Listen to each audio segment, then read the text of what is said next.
boy Marksburg, Slim, coming live from Charlotte, North Carolina. Hey, this is Coach BD Waddell, West Mac High School.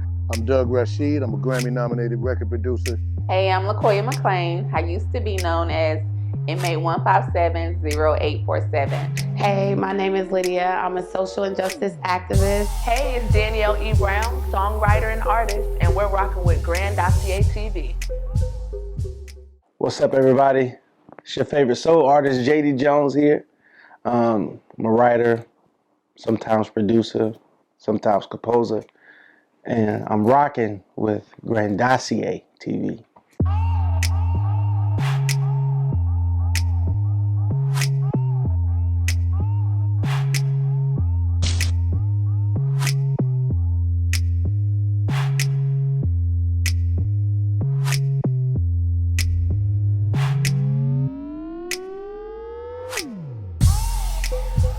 Great show on Grandosiá TV, where I'm in the building with my man JayDJones. He said he's a soul artist, writer, composer. Just a man out here doing his thing. Yes, JD, man, how you doing today, man? Man, I'm good.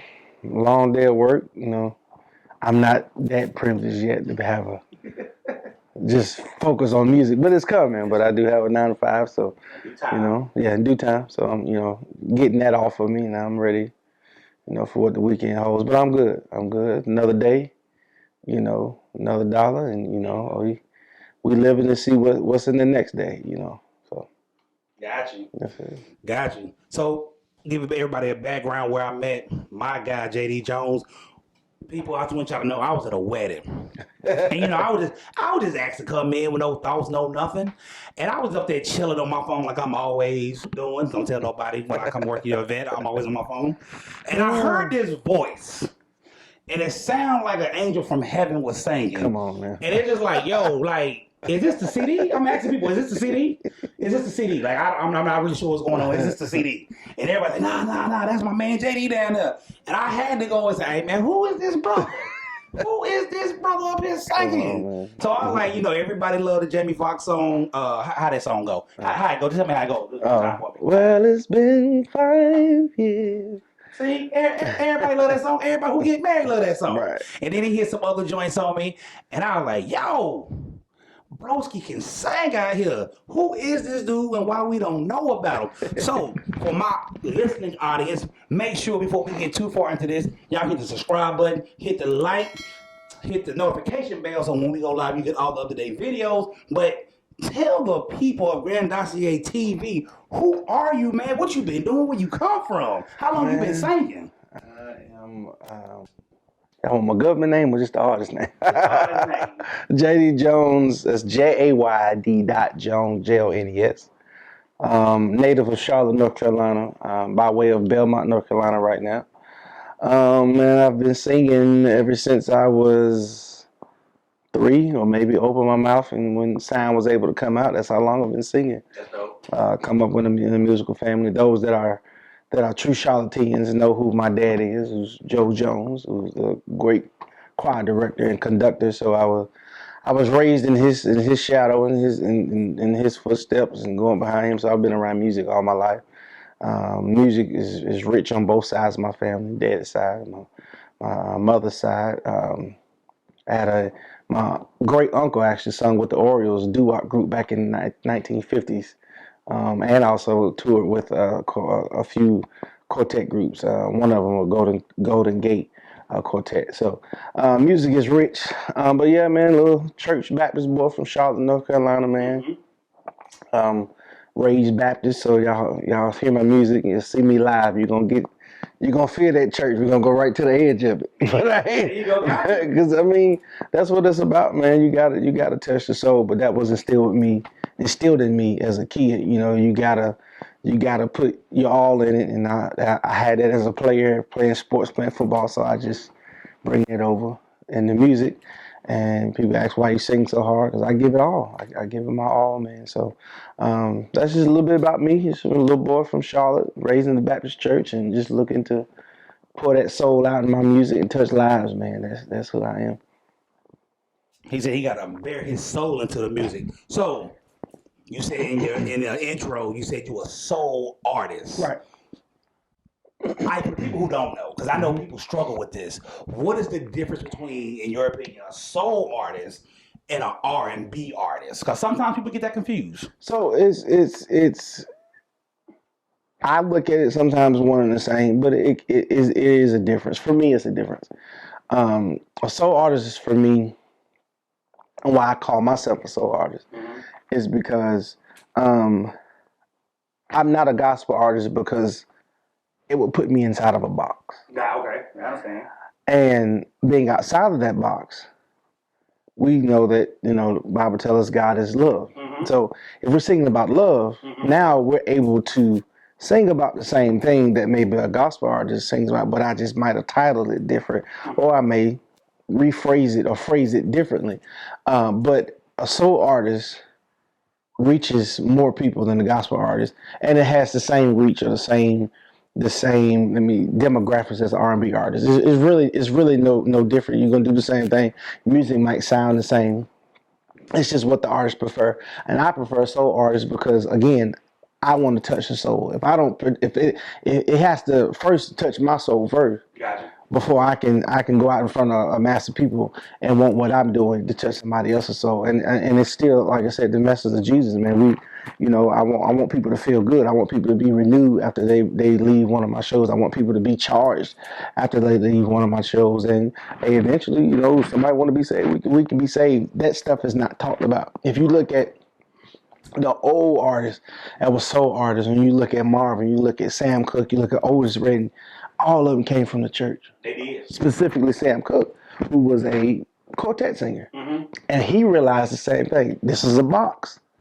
I want to make money. I just don't want to make church money. If you only reach in church people, that's all you're going to reach. And there's a cap to that. But if you go outside of that and become a soul artist, be an R&B artist, there's no cap to that, because now you got the whole world. As a gospel artist, you only have those who listen to gospel music. And that's the only difference between the two. The message can be the same. So I study the old cats back that are the trendsetters of what soul music is today. That's Marvin, that's Sam Cooke, that's Otis Redding, that's Donny Hathaway. All these artists started in the church. And my thing is, I'll segue to this.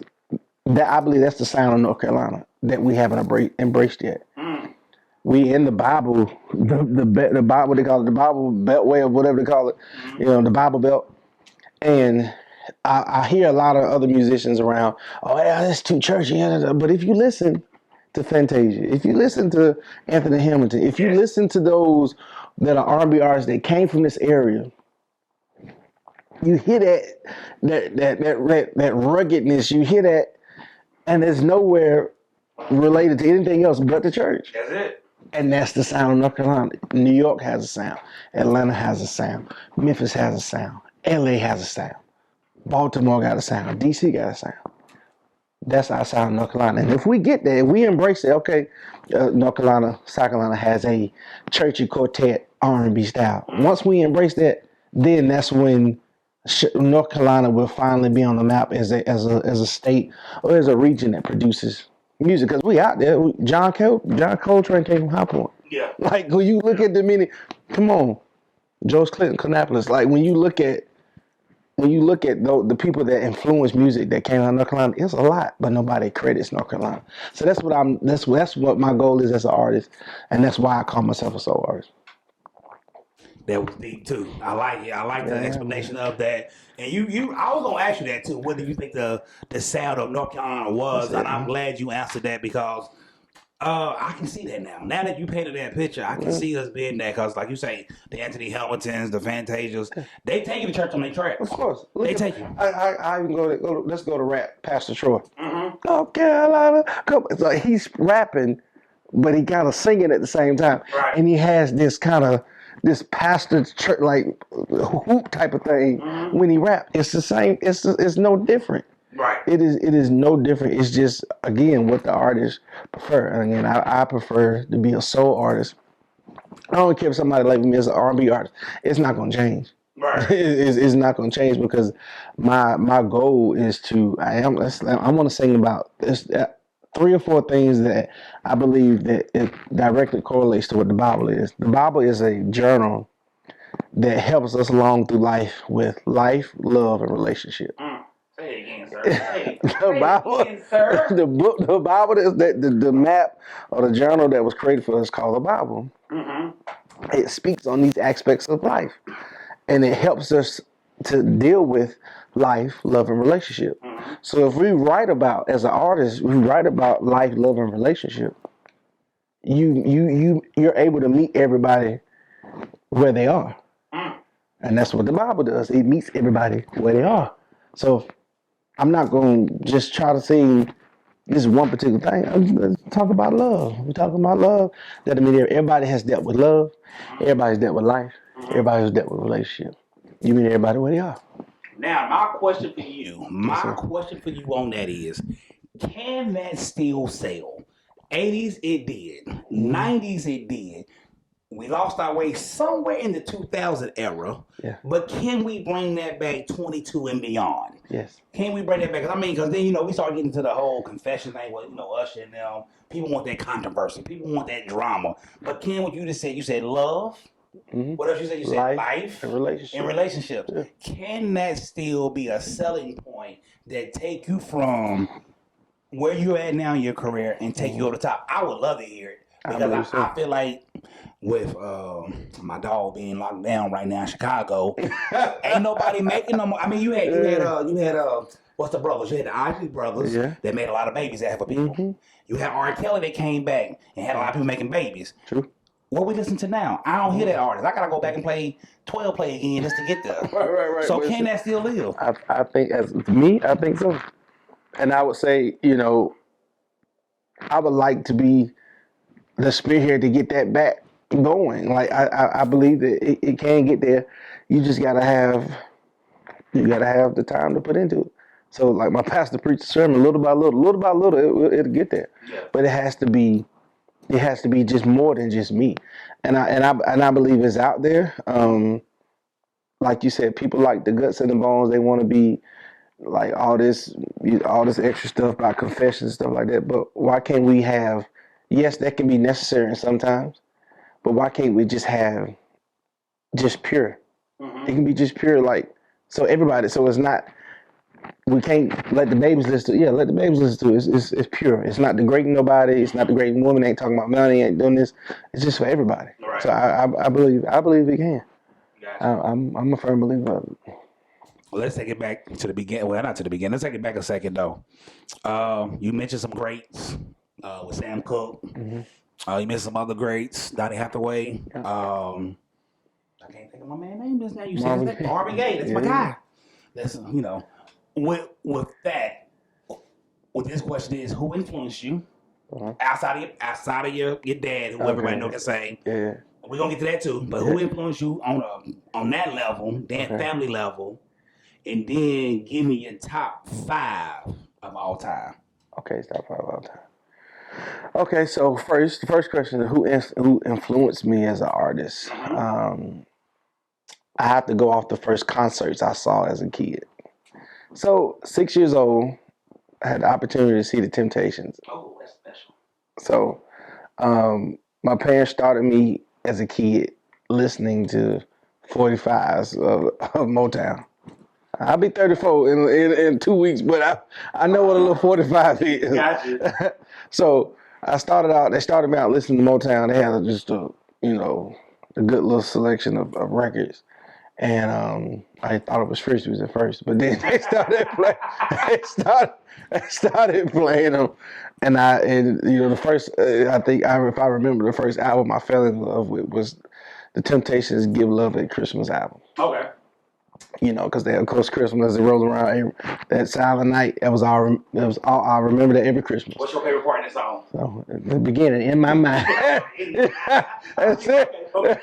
You already know what it is. From then on, you hear that, it's a wrap. But the Temptations first, I saw them at 6 years old.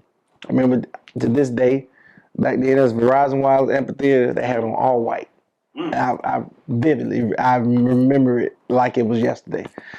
So it was them. That's my main one. Because one thing that I would say, and I don't mean no harm. I pride myself. I was in a rehearsal last night. Somebody told me, it's like, man, you can really sing background. I pride myself on that because a lot of other lead singers or who are artists, they can't sing background either. So that's something I pride myself on. I'm a type of artist that I don't have to always be out in the front. I love to sing background. That's a byproduct of being in the church, being in the choir, of loving parts. So when I got older, and then being in chorus, and then being a voice manager in college for some years, I was able, to even love the Temptations artwork even more because they're so rich in harmonies. I love harmonies, so that's my biggest influence. I got a picture now. I was able to meet Otis back in 2018. He. I come to see you, Otis. I come to see you. Right. And he the last one here. But yeah, I mean, I sat down and talked with him, man. He's a humble cat, 60 years worth of clout to have his, butt on his shoulders, but he's just as cool as the other side of the pillow, man. So that's my first influence to this day. I love him. My second influence, second concert, I was able to see Luther. I saw Luther in 6th grade. And man, when I said that was a show, bro, Big Luther, little Luther.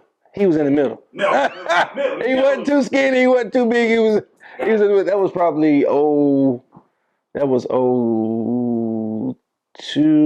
No, yeah, 02, 01, 02. So man, he just did Luther, man. Like that's just right. He just did what he did, man, and he did a whole show. And then I think it was staged. He ended up leaving his water bottle on the piano. And he came back and grabbed it and did like a whole nother hour. Like it was like, I remember that. Like that was nothing. So that was my other influence. So I got older, I studied, the work of Sam Cooke. It's just, it's his tone. I'm one person that likes tone. If you hear a song, like, it's Sam Cooke. Same with Donny Hathaway. Tone, like they had this tone, and it's those Stevie Wonder. I saw Stevie Wonder. Surprised my wife with that. Couple back in 2016. See Stevie. Stevie gave you 4 hours. Don't nobody open for him. Stevie gonna give you all his hits and pow. It's like I was like, good Lord, Stevie. And I mean, it was just great, man. But those. And I can't forget Marvin. And I'm answering the second question too. My top 5. These my top 5. these my top 5 too. Temptations, Sam Cooke, Marvin Gaye, Luther, Donny Hathaway. Like it's just those. That's an artist. I think I pick some from all of them, and that's who I make up with a newer mindset of them artists. Because I also sit back, and not only as an artist do I want to sound like them or kind of be a new version of them, I also dove into like the mind of the artist, who they were. Like Sam Cooke was like, he owned his own rights. He owned all that. Like, right. And then he went, after he got his stuff together, he made it the way he put others on. So if there wasn't no Sam Cooke, wouldn't be no Bobby Woodback, wouldn't be no Lou Rawls, like wouldn't be no Johnny Taylor. Like you see what I'm saying? So I like to dove in that to get an understanding. This is how this person made it as an artist. Because of Sam Cooke, you got to realize, man, how do you go from one week being a gospel artist and tearing up the gospel scene, right? And then you wise enough to take the same song and reword it and call it something else, but it sounds the same. Like who thinks to do something like that, and it becomes just as big as a hit on the R&B scene? Right. So but yeah, those are my not to get off. Those are my top 5. Those are the artists that have influenced me, and I often sit back, especially looking at Sam Cooke, Marvin, Otis Redding. It would be my 6th one. Otis Redding.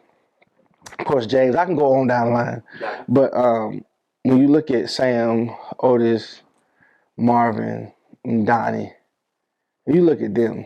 I sit back and I was having a conversation with my wife driving back in town the other day, and I said sometimes I often sit back and think like, what those 4 people contributed so much to the music, to what it is now. True. And their lives was cut short early. Early. Like in their 30s, right? Right. So Yeah. Sam Cooke was like 30, 38 or something like that. Otis Red wasn't even 30. He was like 27. Like, I didn't know that. right. Yeah, and Donnie was like right at 40. Marvin wasn't even 50. So I'm like, what if they would have lived till they was 80? Like, how much grander would they have been? How much more value would they have put into the music? And they catalog can speak for itself now. But couldn't they have how would they be done even more? So I sit back and look at that, how the influence. So I mean, people tell me all the time, man, you one of the top singers in Charlotte. I ain't trying to look good, no accolades. I'm just out here doing what God. We just need the revenue, baby. Right. Revenue. Right. You know, I'm just out here trying. I say it for you. Grandosiá TV say it for you. We need the revenue. Don't tell me. Revenue stream. Thank you. Yeah, man. But yeah, man, those are the artists that influenced me, man. And to this day, I be riding down the road and I got SiriusXM in my truck, so the 3 station. Yeah. That's 48, 49, 50. 48 is Groove or something like that, and then 49, 50 is the old school station. I stay on the 3 channel because it's like that's all you got. Right. That's where I catch my inspiration from, man. So yeah, man, those are artists that are influential in my career of being an artist, man. Now you mentioned, I love this, man, because it give you like that ball family situation with like Mellow Ball and they did a LeVar. I give you that feeling. Yeah. So you said your dad took you to your first concert. Yep. Him and mom. Him and your mom. Yeah. But we don't. I mean, we get mom all the credit. Yeah. We don't show love to dad. We don't dad. We get moms all the credit. Yeah. So with him passing the voice to you, passing the torch to you, and showing you these great musicians. Mm-hmm. What was the influence like from a child to now? So you said you're 34. Yeah. What was the influence from Pops? Because we all know he can sing. He go get it too. I mean, Dad, he wants, even now, if anybody don't know, he cried at the drop of a dime. Mm-hmm. Right? If he was here right now, he'd be crying. Everybody know that. It's a running joke, but it's true. But he's definitely a proud man, and he just wants us to go out. His push was to be the best you can be. The sky, you can go beyond the sky. The sky is not the limit. You can go beyond that. And he's always pushed, and it's like, do better than what I did. Go further in what I did, man. So he always been there, man. Number one supporter. I don't care wherever I'm at. He'll plow the road. I know he in the room, so that's what he used to do. At football games, that's what he used to do. So now he don't care what church arena we at. Plow the road. I hear that. I know he's somewhere around the corner. So he is. It's just inspiring. I know there's stories where he had opportunities, and because of where he was and where he came from back then, everybody wasn't so big on taking big step opportunities. You right about that? So he's like, don't do what I did.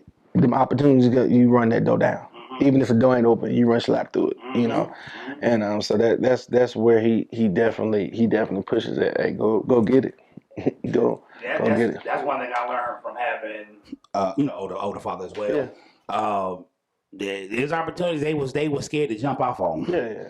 And I'm like, man, y'all should have jumped, but I'm jumping through. I don't care what it takes. Right. I'm jumping through. Right. You tell me no? All right. I'm gonna keep going until I get a yes. You telling me no is just an opportunity for me. Right. To just trust God a little bit more and wait and go on about my way. So what made you say in your quest, you came to the church singing, what made you make that jump? I know you said it's one and the same, but some people out here in the streets gonna look at it different. What made you make that jump saying, I've been singing gospel all my life. I'm going to try this love thing for a shot. Without worrying about the criticism of what they may say about your dad. Like, how he gonna let Little Jones do this? He had that voice for the church. Because I hear a lot of church people say, that voice was made for the church. He should be in the church. But you jumped out and said, man, I'm singing about love. Even though, like you said earlier, God is love. Right. But people don't always see it that way. So I'll be honest with you, bro. I've never had the aspiration to be a gospel artist. And I'm gonna back it up with this. I'm a worshiper, not a gospel artist. Gotcha. I don't care what setting you put me in. Mm-hmm. I'm always doing something to worship my creator. There you go. But I don't have to have the label of a gospel artist to do it. Gotcha. That frees you, right there, frees you. Because anything else is putting you in a box or putting you in bondage, which is nothing but slavery. I'm not putting myself in bondage, but I'm a worshiper. I'm free to worship, however, whatever I want to. But to answer your question, I've never had aspirations to be a gospel artist because I always looked at it as this world is so big, you can reach whoever. That's true. I looked at my the singles I got. Well, reaching people but it's crazy how technology now. You just look on your phone and see where your plays at. One in Brazil, one in Russia. Right. you know we have war with them. Right. Keep on playing. You know what I mean? So, not to say a gospel artist can't reach nobody over there. It's just your reach is just a lot longer. I never had the aspirations to do that, but I'm an artist. I'm a worshiper, and being a worshiper, I can go pen a gospel song. I got plenty of gospel songs. Yeah. But I'm not. I can write it for somebody else, or I can do an album, put a gospel. PJ Morton do it. You know what I mean? So you don't have to be bound to that to be able to do it. You can go away from it and still do it. But I've never had the aspiration to do it, and that's primarily because being raised in the church, seeing who church people really are. Yeah, man. Tell me about it. Seeing who they really are, and realizing that. I'm gonna say this and not do too much of the religious thing. Two things I'm gonna say, and I believe God, when that day come or rapture come, whatever, we meet God. God gonna tell us, y'all made it too complicated. What? That's the shout right there. Oh, glory. Y'all made it too complicated. It wasn't. I told y'all what to do. I gave you a manual. Y'all made it too complicated. That's the next thing, and. Off my study of Sam Cooke, when he switched over, his daddy told him, "This is your occupation. It's not your religion. This is how you pay bills. This is how you pay bills." That's the shout right there. You know what I mean? It's like I don't worship it. Right. This is how I pay my bills. And if I'm going after securing the bag for who got my last name, I'm gonna go after what's gonna pay the bills. Because all the time. This is the thing. This is another thing that's a deterrent from the gospel industry. Everybody, you doing this for the Lord. You can't put $1 on what you. Oh no, you got to pay me. I don't know why you saying that. Where y'all get that from? That's our culture. Yeah. You do this for the Lord. That should be payment enough. Oh no, ma'am, no sir. That ain't paid out. No, exactly. So, but yeah, man, I've always had the aspiration to just want to touch people, but do it in a different way. Because I work with kids. My 9 to 5 is with kids of all ages, like yours. So, as we know, kids are like the truth serum. You give them the opportunity to tell the truth, they're gonna tell it. Okay. You ask them, they're gonna tell it. Even if you don't ask, they're gonna tell the truth. You're right. And I think we can't do church like it's been, or we can't do life like it's been with this new generation coming. Yes, sir. This is why they need people that is transparent. So they need people that's willing to talk about the valleys and the mountains. They need people, right? They need us, especially us black men, to say, "Hey, it ain't all hunky dory for us brown, black guys, black men. So this is what we got to do. I've been through this. I've been through that." These past generations are so good at when they finally get to that spiritual level, they dress it up as if that's all they ever been, which is not. That's not the truth. You was 16 and had a baby. Come on, just be. Don't shun the ones or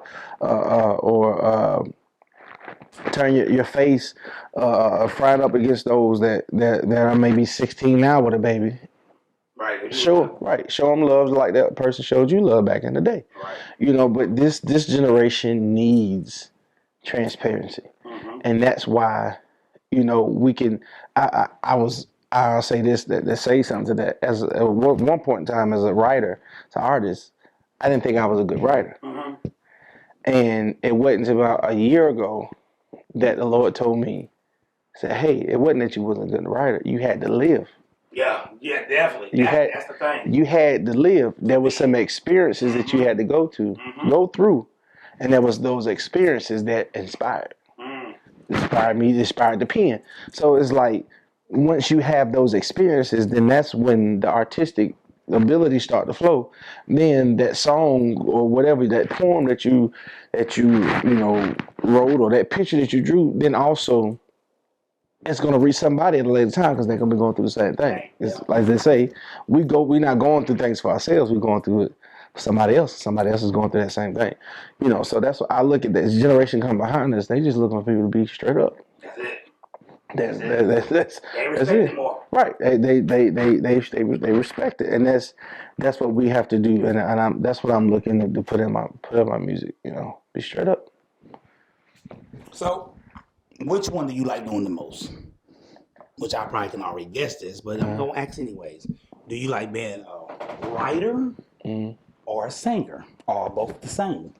I would say I would definitely is more of a singer, because I'm not opposed to sharing the wealth. Okay. Let me say it like that. My first single was a cover. Which I did two versions of. I did one version of that.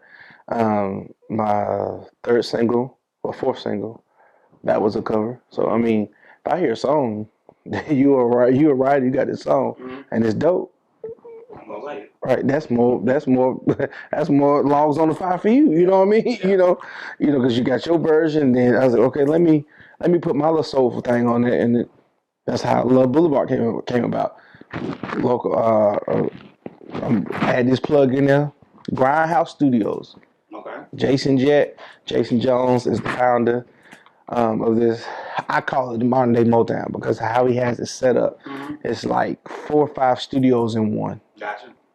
And you can get monthly memberships, and you can go in and if you're an engineer yourself, you're a producer yourself, you got your keyboard, you go in and you got your studio time. You pay for it monthly, and it's just his mind is just brilliant how he came up with it. And we've been knowing each other for years, and he used to talk about this. He's gone from having a studio in his house to now he got a state-of-the-art studio who has provided, studio time for Anthony Helms and Fantasia and whoever, anybody in Charlotte. So he penned Love Blvd. So I told him years ago, like 10, 15 years ago, bro, I'm going to cover that song. And no more. Came back around 2019, 2020. I said, pandemic came, bro, let's hit it. And we just sit there and we worked it from what it was. It sounds like 2 different songs, but it's the same song, same lyrics. So it's like, if I don't have to pen it, cool. If I do pen it, that's fine. But my gift, if I have to pick one or the other, is singing. And then God has also allowed me to discover how to be a showman. Like, it's different than just standing there flat-footed and sing. Right. But you have to entertain too, So And I always tell people, and what you saying that I always tell people, that's the difference between Jennifer Hudson and Beyonce. Of course. Jennifer Hudson got a better voice. But Beyonce gonna entertain you and sing to you. Of course. And there's no knock to Jennifer. Right. It's just, do you want somebody flat-footed? Yeah. Or do you want the whole show that's gonna give you that energy as well? Nah, I can't dance. but when you got I say this, like Dion, it's just a certain swag that you have to have. Yeah. Like, there's a certain swag. Everybody may not be the dancer, but even if you have the comedic side, there's something that you can do to bring the show together. So one thing that I like to do, a great Rodney Shelton, who is another one of my mentors in Charlotte, who wrote songs in the 90s, Keith Washington and stuff like that. He's right here in Charlotte. I got other mentors that push me and pour into me. But one thing that he likes, that he says that he talks about all the time, I like to tell stories before I sing a song. Gotcha. It's just, I mean, it could be just something snippet, but it gives the opportunity to connect the dot with the audience. You know, of course, especially if it's something, let's stay together. Hey, we talking about relationship. Hey, you remember the song when it first came out? This brief story, boom, and it's just able to tie it all in together. Right. And then now, while we're into the song, now it ain't, instead of just me up here entertaining, everybody is we doing this is in concert all together. Yeah. Right. You know, so you got to be a showman. You got to be able to keep the people on the edge of their seats and all the time. Unexpected, you know. Now, if you've been a composer, a writer, singer, Mm-hmm. if you loving the old school like you do, Yeah. how do you go about choosing the right song? And when I say choosing the right music or song, old school live instruments. Nowadays, keyboards, some 808s in here and there, some of the computerized sounds, and boom, they produce it. Now, great as producers are, my homeboy Jada Gray, my other homeboy that's doing stuff with the Baby 20, throw that plug in there. Yeah. I know him. They do great with that. Yeah. But it was something about when Sam Cooke and all those guys back in the day, the James Browns of the world, you counting off, boom, and you, Right. you know, you got that live. So how do you feel about that? Which one you like the most? Well, I'm a live artist, so I love live. Okay. I love live. But as an artist, you have to know the best of both worlds. You have to also know how to do a live recording, or how to perform live with a live band, and you also have to know how to do a studio track. You have to know best of both worlds, because you have 2 tracks and they be amazing, and they be one live, one studio. The track is dope. The track is dope. Like, you know, so, you know, you have to learn how to do both, and that has taught me, because I sing with power, and that's good on a live track.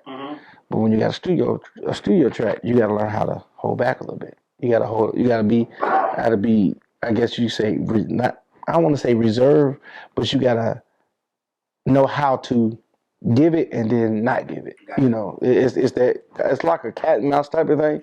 But working with Jason was one of the ones that actually, you know, worked with me on that. Like, bro, you killing live. But he was like, you have to know how to hold that. Right. And don't give it in actual studio session. And but yeah, I like both, but my heart is live. Like, it's just ain't nothing like a whole live, boy.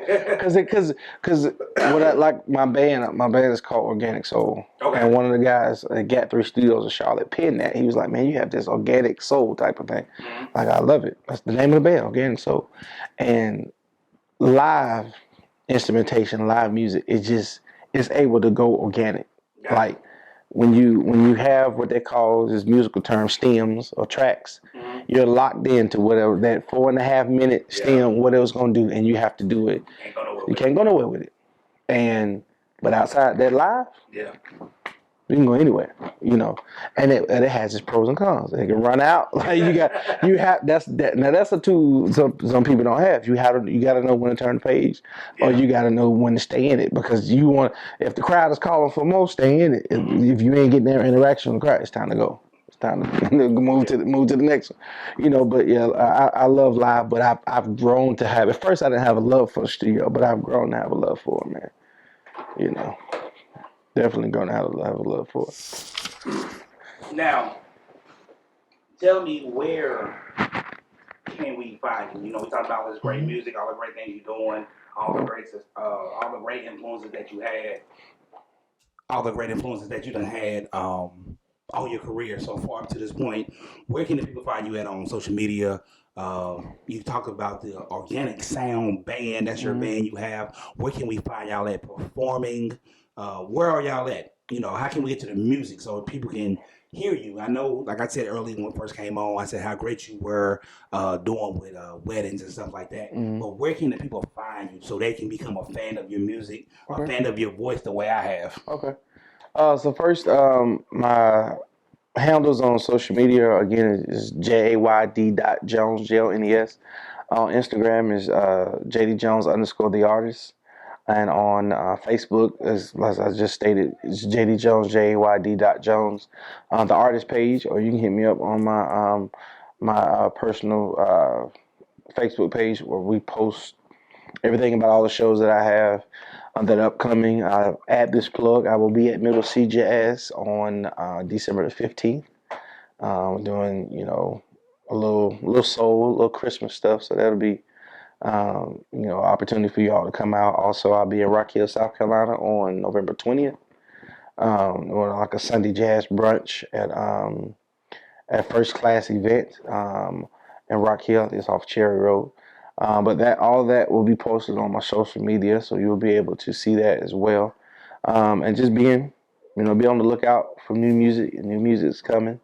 I have something sitting on the fire right now, and just be on the lookout for when those release dates are coming. Get ready to start working on the album. Looking maybe summer or spring of 23. Release of this album literally gonna start Monday. Monday at 7:30.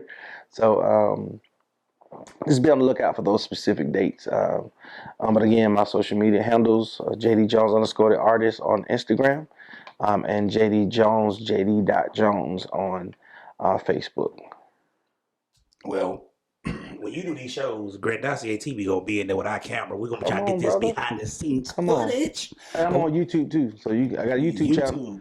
Definitely gonna tag him in with this right here on YouTube. And you see all the live videos, live performances that I've had that we have on there. You definitely can see those. And the best thing you can do for a independent artist is like and is share. Like and share. Tell somebody. As an independent artist, we use what we got to supply. Yes. Well, this is why I got a 9 to 5 to supply this. Besides taking care of my family, is to supply this. Also, my music that I already have out, I have 4 singles out. It's on all musical platforms. I have a song called Young Man Woes. I have a song called Gift. I have Gift the Remix, and I have Love Blvd. So you can hear all of those songs, all musical platforms, be it Samsung, Google Play, Apple Music, iTunes, YouTube. Those songs are out there. Just type in my name, they'll come up. Now it's called, you said Love Blvd? Yes, sir. Explain to the people and to myself. Yes, sir. What is that song about? I'm on my way down. Oh yeah, I'm on my way down. Yeah. Love I heard about a cool place where lovers go and lovers play. I saw a poster on a window of a store display. So this is a song I talk about that my good friend Jason Jett penned. So I took it as my thought process on the song. The song is it's a place that we can escape to. Those that are in love, those that are inspired to be loved, those that want to be loved. It's a mindset. It's a place you can escape to, and just have a good time. Example: you ever been on one of just been out with your lover, your mate, and y'all just was out on the town having a date night, and you just didn't want that night to end. Yeah. However it ended, you just didn't want it to end. That's Love Blvd. You having a good time, you dancing, you eating, you drinking, y'all hanging out, y'all in love. Mm-hmm. It's a place that has no time. I look at it as like, at the bottom of the hill in life when I'm going down here, that's Love Blvd. People dance in the street, people hold hands, people just having a good time without a care in the world. That's Love Blvd. I want to go to a place where lovers love and lovers play. That's what it says on the chorus, and that's Love Blvd. I love it. Yes, I love it. Yes, that's about to be on my radio right now as I leave out and go out on the night streets. I'm about to play that. Any DJs out there, y'all spinning. It's a good stepping stone. I'm looking for somebody to make a line dance to or something.